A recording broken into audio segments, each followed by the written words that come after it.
The mother of an American-Israeli soldier taken captive and held for more than 19 months in the Gaza Strip has arrived in southern Israel. Edan Alexander is expected to be released Monday. According to Associated Press, Yael Alexander returned from the U.S. and was flown in a chopper from Ben Gurion airport to the base where her son is expected to arrive after his release by Hamas. Edan Alexander was snatched from his military base in southern Israel during Hamas' cross-border attack on October 7, 2023, which set off the war in Gaza. His expected release would be the first since Israel shattered an 8-week ceasefire with Hamas in March, when it unleashed fierce strikes on Gaza that have killed hundreds. His release is seen as part of a goodwill gesture for the Trump administration that could lay the groundwork for a new ceasefire between the warring sides. Israel says that, including Alexander, 59 hostages remain in captivity. Around 24 are believed to be alive and the remaining are deceased. Many of the 250 hostages taken by Hamas-led militants in the 2023 attack were freed in ceasefire deals.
US Aervironment has recently introduced its new long-range loitering one-way attack drone called Red Dragon. Its key feature is full autonomy, enabling it to detect and strike targets without operator input and even without a GPS signal. During the SOF Week 2025 conference, company representatives told the War Zone that the Red Dragon loitering munition has already seen battlefield testing by at least one unnamed customer. It should be noted that multiple types of Aervironment drones have been operating in Ukraine for some time now. Among them are Switchblade 300 and 600, both proving effective in combat. One notable example was the destruction of a Russian Tor surface-to-air missile system using the larger Switchblade 600 in coordination with a Shark reconnaissance UAV. In addition to the Switchblade series, Ukraine also employs Jump 20 reconnaissance UAVs and probably the RQ-11 Raven as well. Ukraine is currently the only battlefield offering real-world testing conditions for drones in a heavily contested environment. Thus, it's possible that the declared Red Dragon's combat experience was obtained by covertly deploying the system in the Ukrainian war zone. According to Militani, it is also worth noting that the company is planning to create an export variant of the Red Dragon that will not be subject to the international traffic in arms regulations from the US Department of State.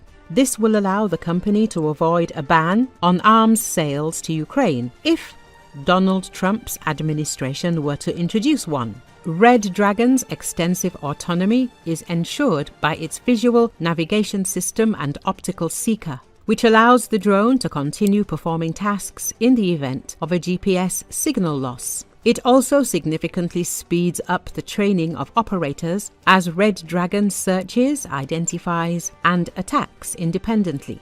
The operator simply selects the target area, and the drone autonomously moves there to begin its search. Depending on the scenario, the drone either attacks the target autonomously or marks it on the map and tracks it until the operator issues an attack command. The drone has the following characteristics. Autonomously, it can fly as far as 400 kilometers, reduced to the signal range of 65 kilometers when controlled by an operator, although it can be expanded using airborne repeaters. Combatable armaments include a 10-kilogram warhead, an electronic warfare suite, and more. The top speed is 160 kilometers an hour, and the cruising speed is 90 kilometers an hour.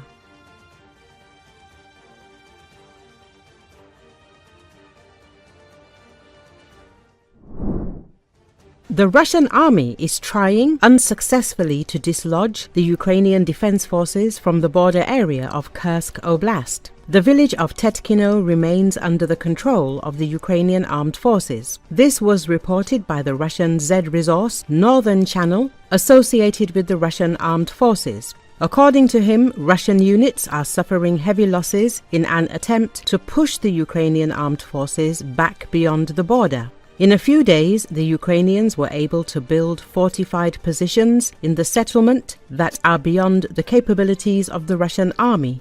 The active work of Ukrainian UAVs also prevents the Russians from moving. Our unit tried to enter Tetkino but also got hit by FPV drones. Everyone died. Counteractions in this sector did not produce results. The enemy's defense is holding. Our maneuver did not work. The terrain and reconnaissance played against us. The guns were burned. It's a pity for the people, the Russian resource wrote. He denied reports from some Z-War correspondents that the destruction of scattered enemy groups in this direction had allegedly been completed. Tetkino has been almost completely occupied by the Ukrainian armed forces for 2 days now. Ours are now chaotically trying to knock out Ukrainian forces from there. The operation is personally led by the commander of the Guards North, Colonel General Viktor Lapin. And this is the worst news for a soldier. They are driving under FPV and already fortified by the Ukrainians' positions. Now they will, on credit, liberate Tetkino, although they have not yet acknowledged its losses, noted Severny Kanal. Recently, Russian military bloggers claimed that Ukrainian troops had captured up to 2 streets in the south of Tetkino and were still holding ground. Fighting also continues near Novy Put, located east of Tetkino. Russian sources claimed to have repelled Ukrainian mechanized assaults, though one blogger alleged that Ukrainian forces managed to seize the village. These claims remain unverified, and the Institute for the Study of War has not confirmed Ukrainian presence in Novy Put through geolocated evidence. Units from Russia's 98th Division are reportedly active near the front. The situation remains fluid, with conflicting accounts from Russian sources and ongoing efforts by Ukrainian forces to breach minefields using specialized equipment.